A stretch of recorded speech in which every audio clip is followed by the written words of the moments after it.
now we're actually at the proper end of the season. How are you both feeling about the playoffs? I'm looking forward to it.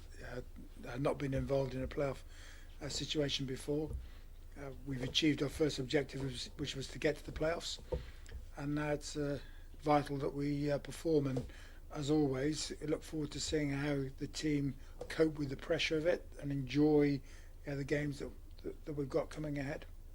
Yeah, me the same. One of the reasons for coming to Bristol was to be involved in big games, and our aim was to be in the playoffs. We've been looking forward to it for a while now, and I, like Andy, I want to be involved in big games and cope with that pressure and take these boys to a different level. So yeah, really looking forward to it. It's very rarely you get an opportunity to play a team back to back as well, and I think tactically it'd be interesting to see where both sides end up in the second game and how you deal with that, and after the pressures of this first game. And how much do you look back at your previous games with Rotherham to assess them going forward? Well, you're always building on your performance, so the theme for us has been looking at ourselves and really making sure that we get what we can control right.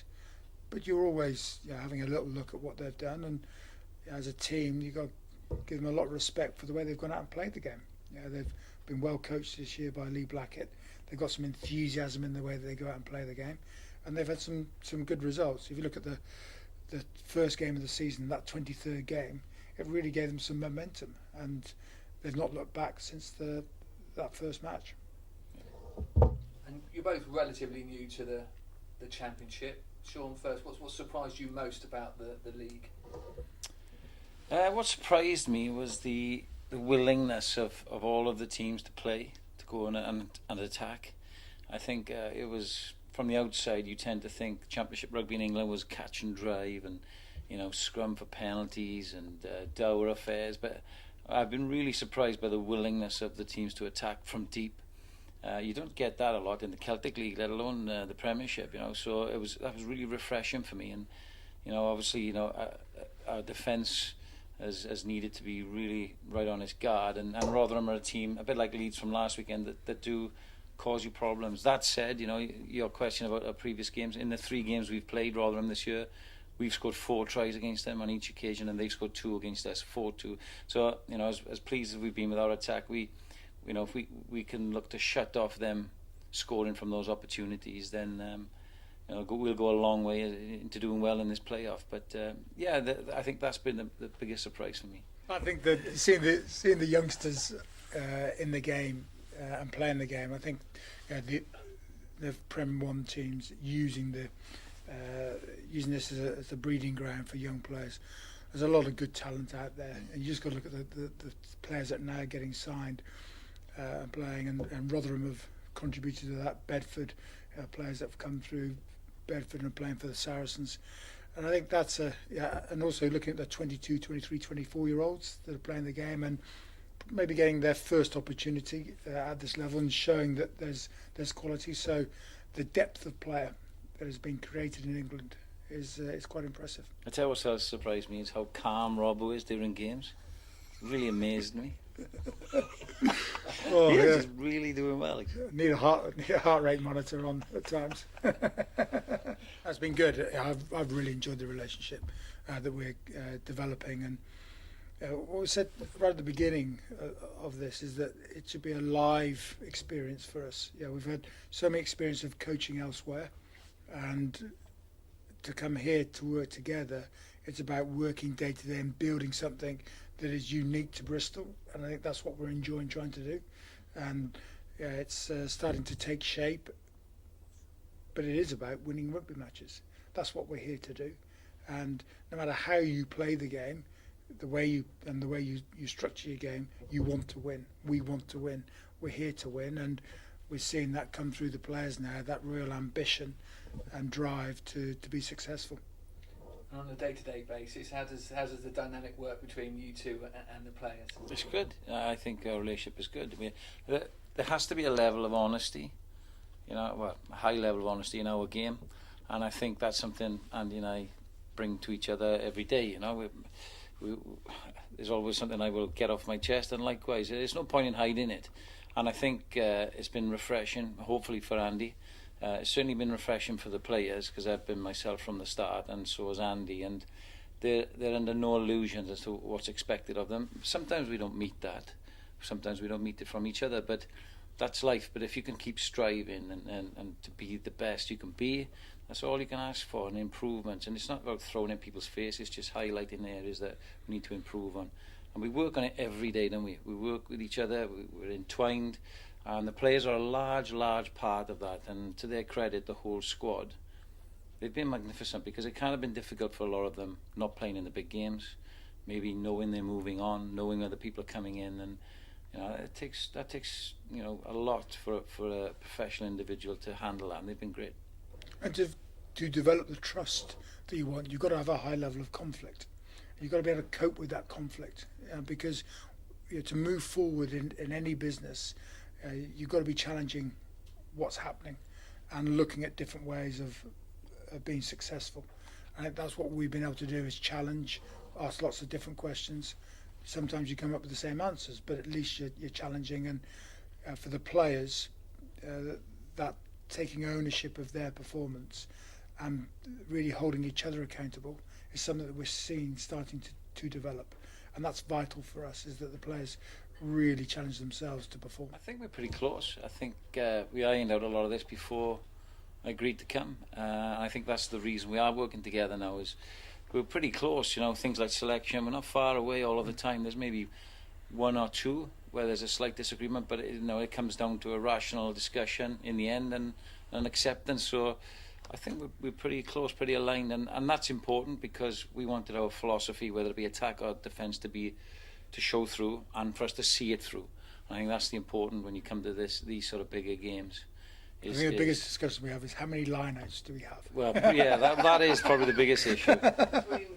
From one to the other, what have you learnt off each other? I'm sure working day to day, and you've both been around the game a long time, so you both know a lot. But I'm sure there must be some things that you've learnt off the other one that you've maybe not experienced before, or a different view, or something good's rubbed off on one from the other. Well, what I've seen right from the start is what a quality coach Sean is, and the clarity of message and the way that he puts that across, I think is exceptional. And I enjoy being in every meeting that he leads, because of the clarity that comes through. Rugby is a very simple game to play, and when you listen to Sean, the way he speaks about the game and provides that message to players, it's very simple for them to understand.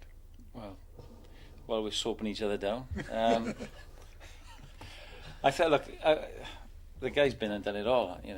He's won World Cups, Heineken Cups, Grand Slams, and so one thing I've learned is the level of humility and integrity that Andy goes about his business. He's a true rugby man, and that really rubs off on the squad, rubs off on the staff. You genuinely want to work hard for him, and I know the players are like that. So there's a huge amount of respect there. So to have somebody who's achieved so much and still wants to achieve so much more is really inspiring. So that would be end of soaping down. Yep. We've got a game to think about. Let's focus on the game. Yeah, onto the game itself, or these series of games. Let's hope for everyone's sake there's 4 of them. In your first full seasons here, what would it mean to you and to the team to be able to get to where you want to be, essentially for you guys first time round? Well, it's why we're here. So we haven't shirked that right from the start. We've come here for a reason. We've come here to be successful. We've come here for Bristol, and for us to help Bristol deliver promotion to play in the Premiership. That's why we're here. So these questions around what would it mean, all that, it's our business. We're here to be successful and achieve that success. We understand what it takes. We're driving the team to be able to achieve that, but we are not on the field. And part of what I've enjoyed seeing is the ownership the players have taken, and the accountability they've started to take about the game.